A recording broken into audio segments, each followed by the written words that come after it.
In some cases మనకి oxygen అనేది లేదు మనకి, బట్ ఏటీపీ అనేది ప్రొడ్యూస్ అవ్వాలి, జరుగుతుంది. మన ఎరోబిక్ ఎక్సర్సైజ్లు ఉంటాయి మనకి. ఎరోబిక్ ఎక్సర్సైజ్లు అంటే మనకి స్లోగా జాగింగ్ చేస్తూ ఉంటాం, ఎయిర్ అనేది లోపల తీసుకుంటూ ఉంటాం, ఏటీపీ అనేది ప్రొడ్యూస్ అవుతుంది. ఈ సైకిల్ ఫైన్.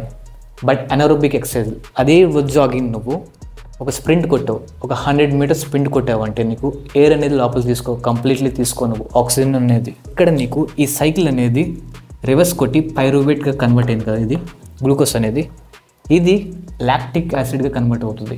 ఈ లాక్టిక్ యాసిడ్ కన్వర్ట్ అయ్యి ఇక్కడ నీకు ఏటీపీ అనేది రిలీజ్ అవుతుంది. సో లాక్టిక్ యాసిడ్కి ఆక్సిజన్ అక్కర్లేదు. So that's how ATP was made. Lactic acid అనేది మన స్కిన్ కేర్ ప్రొడక్ట్స్లో మనం చూస్తూ ఉంటాం, బయట కాస్మెటిక్స్లో కూడా. సో అది డిఫరెంట్.